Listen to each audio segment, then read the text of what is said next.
देखिए ये भी उसी तरह से रिलेटेड सवाल है कि instantaneous velocity is equal to average velocity for the first t second. First t second मतलब कि टेंजेंट सेकेंड जो बनना चाहिए ना, फर्स्ट टी सेकेंड का मतलब होता है कि टी बराबर 0 से ही सेकेंड, मतलब कि सेकेंड बनाने वाला जो हम लोग 2 पॉइंट लेंगे तो इनिशियल पॉइंट टी बराबर 0 से ही कंसीडर करेंगे। ये दोनों क्वेश्चन एक ही टाइप का है। इसका कॉन्सेप्ट वही है कि सेकेंड का स्लोप और एवरेज वेलोसिटी का सेकेंड का स्लोप और टेंजेंट किसी भी पॉइंट पे ड्रॉ किया हुआ स्लोप दोनों आपस में पैरेलल होना चाहिए या कोइंसाइड करना चाहिए, ठीक है। इसी से रिलेटेड ऐसा एक क्वेश्चन इरोडोम में भी है। इरोडोम में भी ऐसा ही ग्राफ बनाया हुआ था और क्वेश्चन पूछा गया था। तो जो बच्चे इरोडोम बनाते हैं उसमें भी एक क्वेश्चन मिला होगा ग्राफ से रिलेटेड, शायद क्वेश्चन नंबर 7 या 8 है। खैर देख लीजिएगा, ग्राफ का एक ही क्वेश्चन है, मतलब ग्राफ बनाया हुआ है जो फिगर में टेक्स्ट बुक में वो एक ही क्वेश्चन है और वो क्वेश्चन एवरेज वेलोसिटी और इंस्टेंटेनियस वेलोसिटी से ही रिलेटेड है। अब देखिए क्या कहता है कि पोजीशन टाइम ग्राफ जो है दिया हुआ है, एक तरफ x है और एक तरफ t है। देखिए t बराबर 0 से लेकर 2 सेकेंड पे पार्टिकल का तो लोकेशन चेंज भी नहीं हुआ, तो बिल्कुल ऐसा ही है। x चेंज नहीं हुआ तो वेलोसिटी तो 0 हो गया, क्योंकि x तो चेंज हुआ ही नहीं। पार्टिकल जो जहाँ पड़ा हुआ था तो ऑरिजिन पे पड़ा हुआ था x के 0 पे, तो वैसे ही पड़ा रह गया। फिर अचानक सब पार्टिकल का इमीडिएट पोजीशन चेंज हुआ तो ये कहाँ गया, तो किसी जगह पर गया होगा, मान लीजिए x0 पे गया होगा, ठीक है, 5 सेकेंड पे, और वापस फिर ऑरिजिन पे आ गया। मतलब काफ़ी फास्ट मूव किया और v इस एरिया में v पॉजिटिव है, मतलब राइट साइड गया होगा। और इस एरिया में देखिए जो है अगर देखा जाए तो देखिए यहाँ से यहाँ x पॉजिटिव है तो राइट गया होगा और फिर वापस आ गया, तो फिर जिस जगह पर था वहीं पर पहुँच गया। अब यहाँ पर टेंजेंट ड्रॉ करेंगे तो टेंजेंट यहाँ पॉजिटिव आ गया, इसका मतलब राइट साइड जाना, बिल्कुल सही बात है, राइट गया ही होगा। फिर वापस ऑरिजिन पे आ गया तो लेफ्ट आना पड़ा होगा, तो फिर यहाँ पर टेंजेंट ड्रॉ किया जाए तो टेंजेंट क्या होगा, तो यहाँ टेंजेंट नेगेटिव आएगा, किसी भी पॉइंट पे ड्रॉ करेंगे, इसका मतलब वो लेफ्टवर्ड मूव करना। इसके अलावा यहाँ पर टेंजेंट का मैग्नीट्यूड बहुत ज़्यादा होगा और यहाँ पर भी टेंजेंट का मैग्नीट्यूड बहुत ज़्यादा होगा। इसका मतलब बहुत फास्ट मूव किया शुरू में और फिर अचानक स्लो होते होते क्या हो गया, रुक गया और फिर वापस उसी जगह पर आ गया और जिस फैशन से गया था उसी फैशन से वापस आ गया। उसी से रिलेटेड सवाल है। तो कह रहा है क्या कि मोशन जो है t बराबर 2 सेकेंड से t के 8 सेकेंड तक मोशन दिखाया गया है और ये सेमी सर्कुलर टाइप का बनाया हुआ है, ठीक है, सेमी सर्कल लिखा हुआ भी है। इसका मतलब कि ये 2, 5 है तो ये कितना हो जाएगा इसका रेडियस, तो 3 सेकेंड का रेडियस बनेगा और 5, 3, 8, तो इधर भी क्या बनेगा, तो 3 सेकेंड का रेडियस बनेगा। तो कह रहा है कि फाइंड द टाइम t, 0 से t बराबर 0 से टाइम लेना है, किस टाइम पे इंस्टेंटेनियस वेलोसिटी जो है वो एवरेज वेलोसिटी के बराबर होगा फर्स्ट t सेकेंड के लिए। तो second should be must drawn from t के किस वैल्यू से, तो t के 0 से सेकेंड बनना चाहिए।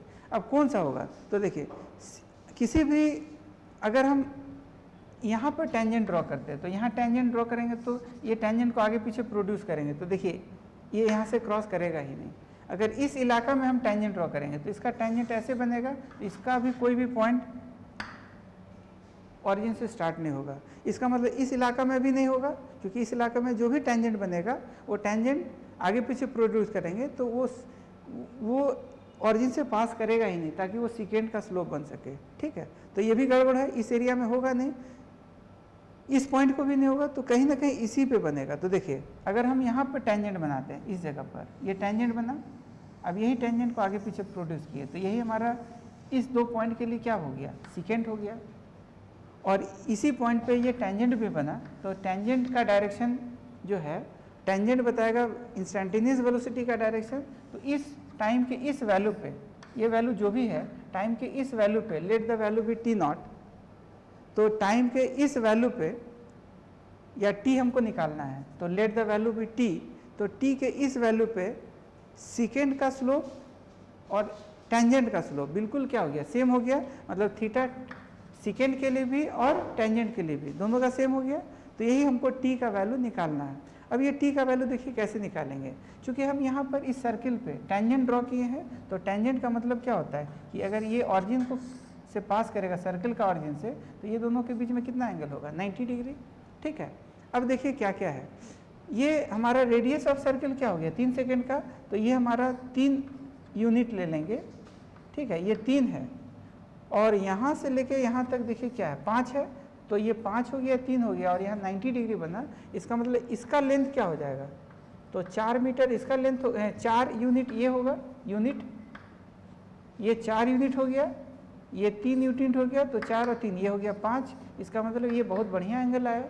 तो ये बढ़िया एंगल कितना आता है, तो ये बढ़िया एंगल थीटा ले लेते हैं एंगल, तो थीटा बराबर 3/4, तो ये आपका 37 डिग्री आता है। तो थीटा का वैल्यू कितना आ गया, तो ये वाला जो थीटा आया वो 37 हो गया।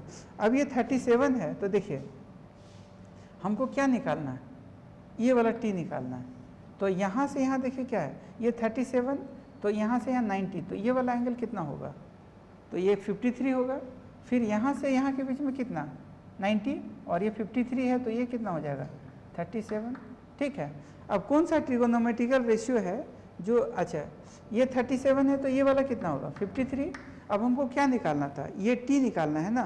तो देखिए क्या क्या हमको पता है, तो यहाँ से लेकर यहाँ तक 5 है, जबकि यहाँ से यहाँ टी है, तो बाकी यहाँ से यहाँ क्या बचता है t-5, तो ये वाला लेंथ हो गया t-5, ये लेंथ कितना हो गया निकाल लेंगे। तो हमको क्या निकालना है, t का वैल्यू, ये t निकालना है, यहाँ से यहाँ t क्या होगा, तो ये कैसे निकलेगा, तो ये वाला लेंथ हो गया 3,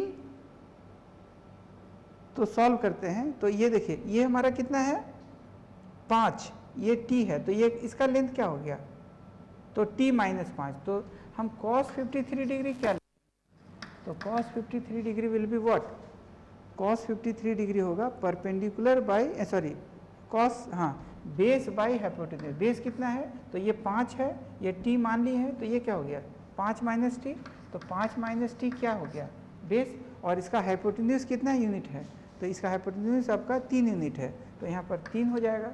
अब cos 53 कितना होगा, तो cos 53 हो जाएगा 3/5 इक्वल टू 5 - t/3, तो तृतीय 9 हो गया इक्वल टू 25 हो गया -5t, ऐसे। तो ये कितना आ गया, तो 5t इक्वल टू 25 में से 9 गया 16, तो ये 16 हो गया। तो t का वैल्यू क्या होगा, तो 16/5, टी का वैल्यू आ जाएगा 3.2 सेकेंड। तो 3.2 सेकेंड पे टेंजेंट अगर हम बनाएंगे तो सेकेंड का स्लोप और एवरेज, सेकेंड का स्लोप और टेंजेंट का स्लोप पैरेलल हो जाएगा, मतलब एवरेज वेलोसिटी इंस्टेंटेनियस वेलोसिटी के बराबर हो जाएगा। तो कौन सा ऑप्शन होगा, तो ये बी हो जाएगा, तो B is the correct answer. ठीक है, तो ये बढ़िया क्वेश्चन था।